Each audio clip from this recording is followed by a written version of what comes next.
শুরুতেই দেখে নেব আজকের সংবাদ শিরোনাম। আপনারা দাঙ্গা করেন আর গালাগালি খাই আমি, কাদের নিশানা করলেন মমতা? 26-এর ভোটের আগেই তৃণমূলে যোগ দিচ্ছেন দিলীপ ঘোষ, টিএমসি নেতার সঙ্গে সাক্ষাতের পর বিস্ফোরক মন্তব্য। যুদ্ধ পরিস্থিতির আশঙ্কা, 7ই মে সারা দেশে মহড়ার নির্দেশ কেন্দ্রের।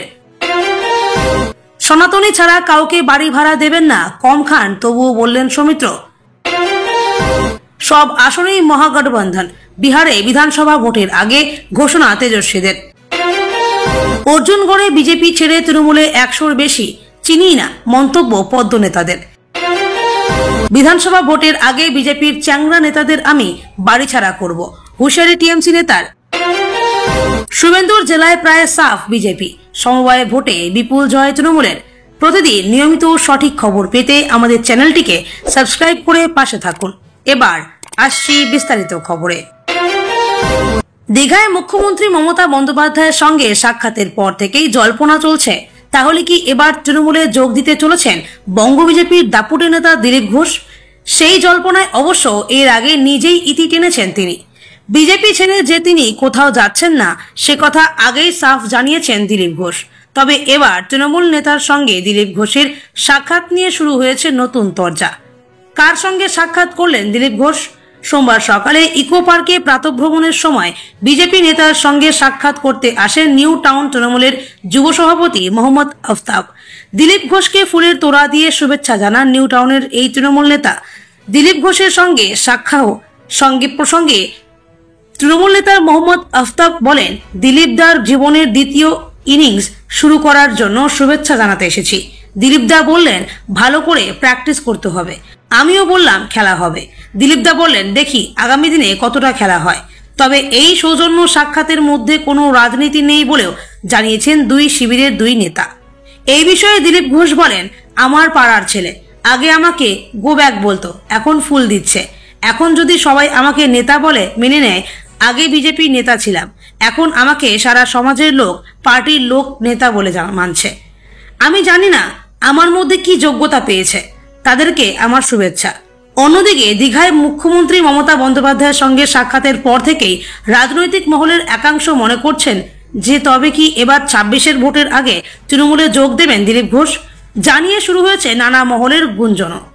যদিও দিলীপ ঘোষ নিজেকে খাঁটি বিজেপি লোক বলে দাবি করে আসছেন প্রথম থেকেই, তবে রাজনৈতিক সৌজন্যে শাসক বিরোধী নেতাদের দল বদল নতুন কিছু নয়। তবে দিলীপ ঘোষ কি করবেন সে কথা অবশ্য সময় বলবে। ভারত পাকিস্তানের মধ্যে ক্রমবর্ধমান উত্তেজনার প্রেক্ষাপটে কেন্দ্রীয় গৃহ মন্ত্রণালয় একটি গুরুত্বপূর্ণ পদক্ষেপ গ্রহণ করেছে। সরকারি সূত্রের খবর, মন্ত্রণালয় সমস্ত রাজ্যকে 7ই মে নাগরিক নিরাপত্তা নিশ্চিত করতে মকড্রিল পরিচালনার নির্দেশ দিয়েছে। এই নির্দেশনায় দুবাই হামলার সাইরেন পরীক্ষা, নাগরিকদের প্রশিক্ষণ, গুরুত্বপূর্ণ স্থাপনার সুরক্ষা এবং সরিয়ে নেওয়ার পরিকল্পনা আপডেটের মতো বিষয় অন্তর্ভুক্ত রয়েছে। এই পদক্ষেপের সময় অত্যন্ত তাৎপর্যপূর্ণ, কারণ সীমান্তে চলমান উত্তেজনা যে কোনো মুহূর্তে সংঘাতে রূপ নিতে পারে। 1971 সালের ভারত পাক যুদ্ধের সময় সর্বশেষ এমন ব্যাপক মকড্রিল হয়েছিল। বিশ্লেষকদের মতে এই উদ্যোগ জনগণের মধ্যে আত্মবিশ্বাস জাগানোর পাশাপাশি জরুরি পরিস্থিতির জন্য প্রস্তুতি জোরদার করছে। গৃহ মন্ত্রণালয়ের এক কর্মকর্তা বলেন, এই মকড্রিল জাতীয় নিরাপত্তার স্বার্থে অত্যন্ত জরুরি। আমাদের লক্ষ্য হলো নাগরিকদের সুরক্ষা এবং স্থিতিশীলতা নিশ্চিত করা। এই প্রেক্ষাপটে পাকিস্তানের সাম্প্রতিক সাইবার হামলা এবং সীমান্তে অশান্তির ঘটনা উদ্বেগ বাড়িয়েছে। আন্তর্জাতিক সম্প্রদায়ও পরিস্থিতির ওপর নজর রাখছে। এই মকড্রিল ভারতের কৌশলগত প্রস্তুতি ও দৃঢ়তার বার্তা দিচ্ছে, যা জাতীয় নিরাপত্তার প্রতি সরকারের অঙ্গীকারকে তুলে ধরে। সবকিছু ঠিক থাকলে চলতি বছরের শেষেই বিধানসভা নির্বাচন বিহারে। সে রাজ্যের 243টি কেন্দ্রেই জোট বেঁধে লড়াই করবে বিরোধী জোট মহাগঠবন্ধন। রবিবার পাটনায় বিরোধী দলগুলির বৈঠকের পর তেমনটাই জানা গেছে। জোটের মূল লক্ষ্য নীতিশ কুমারকে গতিচ্যুত করা। বৈঠকের শেষে যৌথ সাংবাদিক বৈঠকে আরজেডি নেতা মনোজ ঝা বলেন, আমরা সবাই ঐক্যবদ্ধ রয়েছি, আমরা জোট বেঁধে প্রতিটি আসনে লড়াই করব এবং এনডিএ-কে পরাজিত করব। তবে বিরোধী জোট সূত্রের খবর, এখন কাউকেই মুখ্যমন্ত্রী পদপ্রার্থী ঘোষণা না করেই ভোটে যাওয়ার সিদ্ধান্ত নেওয়া করেছে।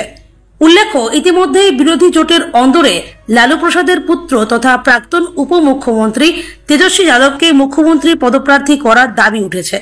যদিও জানা গেছে রবিবারের বৈঠকে সে নিয়ে কোনো আলোচনা হয়নি। অন্যদিকে শ্রমিক বিরোধী শ্রম কোড বাতিল এবং কাজের সুরক্ষার মতো একাধিক দাবিতে 20 মে দেশজুড়ে সাধারণ ধর্মঘটের ডাক দিয়েছে সিআইটিইউ সহ 10টি কেন্দ্রীয় ট্রেড ইউনিয়ন।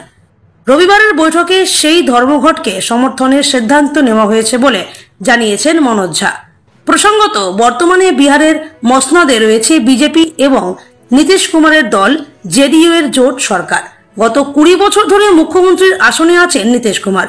মুখ্যমন্ত্রিত্ব টিকিয়ে রাখতে একাধিকবার শিবির পরিবর্তনও করেছেন তিনি।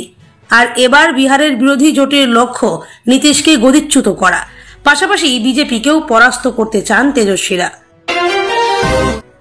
সনাতনীদের ছাড়া কাউকে জমি বিক্রি করবেন না, সনাতনীদের ছাড়া কাউকে বাড়ি ভাড়া দেবেন না। বাঁকুড়ার জেলা শাসকের দফতরে বিজেপির ডেপুটেশনে যোগ দিয়ে এই ভাষাতেই প্রকাশ্যে নিদান দিলেন বিষ্ণুপুরের বিজেপি সাংসদ সৌমিত্র খা। রাজ্যের জেলায় জেলায় বসবাসকারী পাকিস্তানিদের চিহ্নিত করে তাদের ফেরত পাঠানোর দাবিতে বাঁকুড়ার জেলা শাসকের দফতরের সামনে বিক্ষোভ দেখায় বিজেপি। সেই কর্মসূচিতে যোগ দিয়ে বিষ্ণুপুরের সাংসদ প্রকাশ্যে বলেন, এ রাজ্যের অনেকে বুঝতে পারছেন না, অনেকে ভাবছেন যে বাড়ি আপনি বানিয়েছেন, সেই বাড়িতে আপনিই থাকবেন, কিন্তু না, আপনারা ছেলে মেয়েরা বাইরের রাজ্যে কাজ করতে যাবে, আর আপনি মারা গেলে আপনার বাড়ির দখল নেবে রোহিঙ্গারা। এরপরই বাঁকুড়ার মানুষকে সতর্ক করে সাংসদ সৌমিত্র খা বলেন, বাংলাদেশের রোহিঙ্গাদের জমি বিক্রি করবেন না, সনাতনী ছাড়া কাউকে জমি বিক্রি করবেন না এবং সনাতনী ছাড়া বাড়ি ভাড়া দেবেন না। দরকার হলে কম খান, তবু তাদের জমি বিক্রি করবেন না বা বাড়ি ভাড়া দেবেন না। পরে নিজের বক্তব্যের সমর্থনে সৌমিত্র খা বলেন, কলকাতার 90% বাড়ি এভাবেই দখল করে নিয়েছে, বাঁকুড়ায় যেন তেমনটা না হয়। তার জন্যই আমার অনুরোধ, সনাতনী ও হিন্দুদের ছাড়া জমি বিক্রি বা বাড়ি ভাড়া দেবেন না। গণতান্ত্রিক দেশের একজন সাংসদ এমনটা কি বলতে পারেন? এমন প্রশ্নের সাংসদের উত্তর, সনাতনী নয় যারা, তারা সনাতনীদের ঘর ছাড়া করার হুঁশিয়ারি দিলে আমরা সনাতনীরাও এ কথা বলতে পারি। আমার অবস্থান সনাতনী ও হিন্দুত্বের পক্ষে। বরজোড়ার বিধায়ক অলোক মুখোপাধ্যায় বলেন, দিবালোকেই মানুষকে হুঁশিয়ারি দিচ্ছেন সাংসদ, এইসব ওদের মুখেই মানায়, এগুলো বলা যায় না। মুর্শিদাবাদের অশান্তির পর এই প্রথম জেলায় পা রাখলেন মুখ্যমন্ত্রী মমতা বন্দ্যোপাধ্যায়। এর আগে বিরোধী দলগুলির নেতা নেত্রী থেকে খোদ রাজ্যপাল সিবি আনন্দ বোস মুর্শিদাবাদে আক্রান্তদের সঙ্গে গিয়ে কথা বললেও মুখ্যমন্ত্রী যাননি। অবশেষে সোমবার হামলায় ক্ষতিগ্রস্তদের দেখতে যান তিনি। সেখান থেকেই তিনি জোর গলায় ধমক দিলেন, আপনারা করছেন দাঙ্গা আর গালাগালি খাচ্ছি আমি। মুর্শিদাবাদে গিয়ে বিস্ফোরক মমতা বন্দ্যোপাধ্যায়। মুর্শিদাবাদে গিয়ে ইঙ্গিতপূর্ণভাবে মমতা বলেন, কয়েকজন ধর্মীয় নেতা আছেন যারা পালে বাঘ না পড়লেও তারা চিৎকার করে, রাজনৈতিক ফায়দা নেয়, এরাই দাঙ্গা লাগিয়ে সবার আগে পালিয়ে যায়।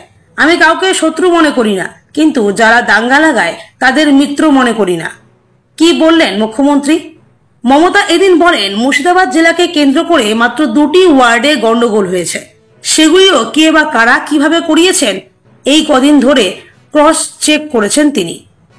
মুখ্যমন্ত্রী আরো বলেন, 2-3 জন আছেন যারা নাকি বিরাট বিরাট ধর্মীয় নেতা, মানে আসলে ধর্মের নামে বিধর্মী নেতা, অনেক বড় বড় কথা বলে। আর ধর্মীয় উৎসব আমার মনে হয় বিজেপি নেতাদের জিজ্ঞাসা করলে তারাই বলে দেবে, সব মিডিয়ার সামনে আনার হুঁশিয়ারি। তিনি আরো বলেন, আর কিছুটা জানা বাকি রয়েছে তার, সেটাও পেয়ে গেলে সবটা তিনি সংবাদ মাধ্যমের সামনে আনবেন। কারা করেছে, কিভাবে প্ল্যান করেছে, সবটা জানা যাবে। মুখ্যমন্ত্রীর কথায়, মুর্শিদাবাদে বিএসএফ গুলি না চালালে পরের দিনের ঘটনা ঘটতো না। এখানে একটি সেবাশ্রম আছে যার কুকীর্তি সবাই জানে, কিভাবে মানুষকে উস্কানি দেওয়া হয়। মুর্শিদাবাদে পা রেখেই মমতা প্রশ্ন তোলেন, ওয়াকফ আন্দোলনের সময় 48 ঘন্টা আলো নিভিয়ে রেখেছিলেন, এটা ক্রিমিনাল অফেন্স। কি লুকোতে চেয়েছিলেন আপনারা? পুলিশকে বলেছি সিআই অফিস ওখান থেকে সরিয়ে নেবে। কুৎসিত ঘটনা সিসিটিভিতে ওঠে। প্রসঙ্গত, গতকালই বাংলায় রাষ্ট্রপতি শাসন জারি করার জন্য স্বরাষ্ট্র মন্ত্রককে সুপারিশ করেছিলেন রাজ্যপাল। মুর্শিদাবাদ মালদায় স্থায়ী কেন্দ্রীয় বাহিনীর ক্যাম্প বসানোরও দাবি জানান তিনি। এর আগে মুখ্যমন্ত্রীর বারণ উপেক্ষা করেই মুর্শিদাবাদ গিয়েছিলেন রাজ্যপাল সিবি আনন্দ বোস। আর এবার মুর্শিদাবাদে পা রেখেই আক্রমণাত্মক মমতা বন্দ্যোপাধ্যায়।